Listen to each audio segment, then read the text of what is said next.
पूजा करके चौथा दिन भुला जाता है।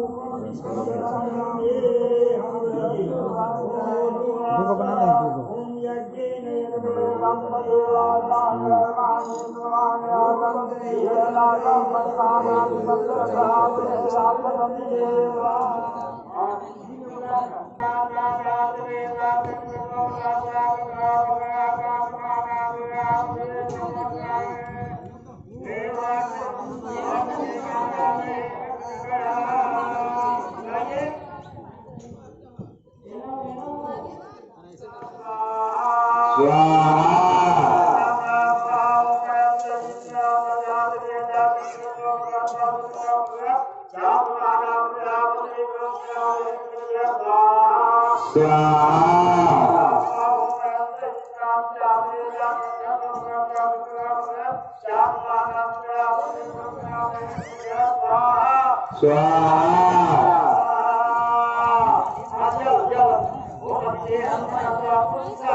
परम ब्रह्म परमात्मा नहीं है। वह भी जो है वो चेतन है, चेतन है। जैसे चेतन और जड़, चेतन और जड़ की परिभाषा जो पुस्तकों में विद्यालयों में जो पढ़ाई जाती है कि कौन चेतन है कौन जड़ है, वो सत्य नहीं है, वो सत्य नहीं है। क्योंकि शरीर की गणना से वहां पर बताया गया है यह जीव का शरीर बढ़ रहा है, लेकिन जीव के बारे में नहीं कहा गया। लेकिन वास्तव में चेतन कौन है? जीव। जीव न बढ़ता है न घटता है, बढ़ता घटता जीव नहीं है। वो जैसे पहले था, जैसे जन्म के समय था, वैसे मृत्यु के समय वही है।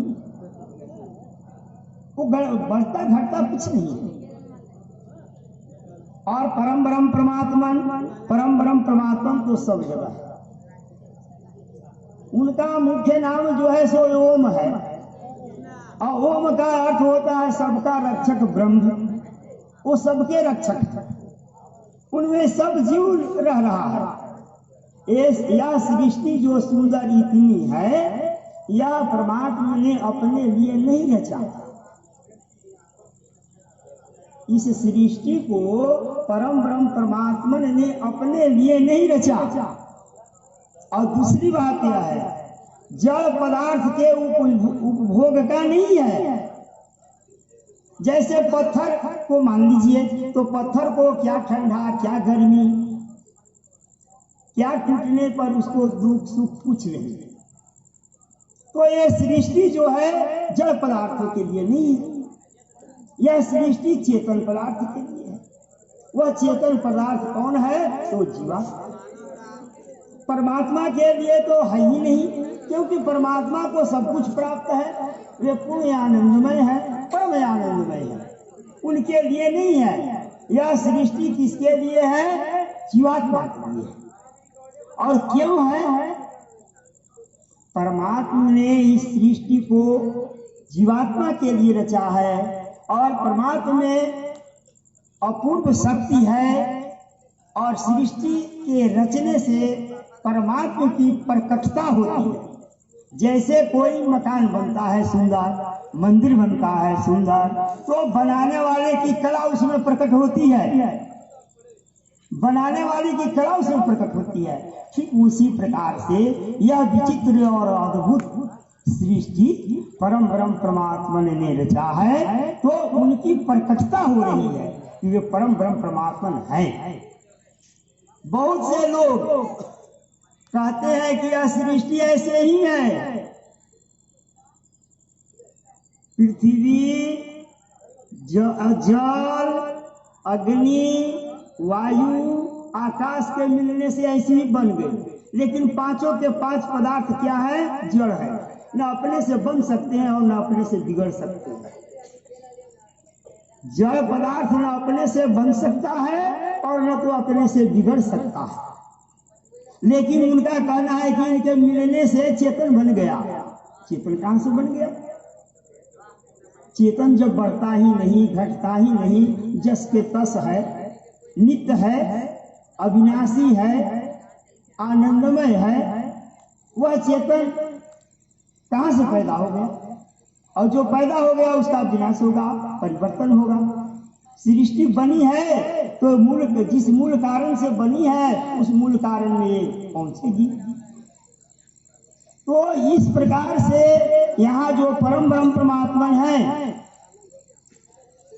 जो सब जगह वर्तमान है, अपने लिए उन्होंने सृष्टि नहीं की।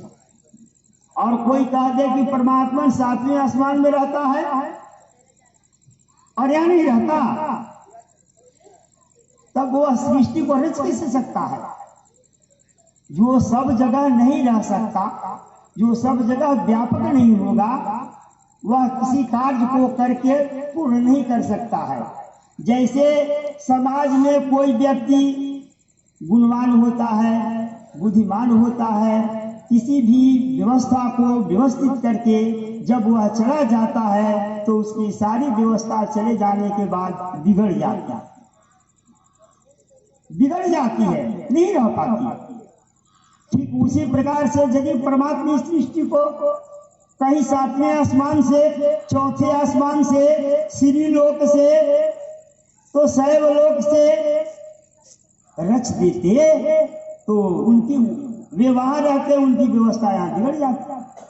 लेकिन ऐसी बात नहीं है, परमात्मा में ही यह सृष्टि है। उन्हें हिरण्यगर्भ कहा जाता है, परमात्मा को हिरण्यगर्भ कहा जाता है। कि हिरण्यगर्भ उसे कहते हैं कि जिनके गर्भ में ही अनंत जीव निवास कर रहे हैं और शरीर धारण कर रहे हैं, अपने कर्मों का फल भोग रहे हैं। क्योंकि जब तक शरीर नहीं होगा तब तक कर्मों का फल नहीं भोगा जा सकता। शरीर है तो कर्म का भोग है। अब यहाँ पर सबसे बड़ी आसक्ति की बात यही है कि इस शरीर में जीव रहकर शरीर के कष्टों को पाने का कारण क्या है? जीव हृदय तमाम विशेषी, जीव के हृदय में मोह है। और वह भी कारण क्या है?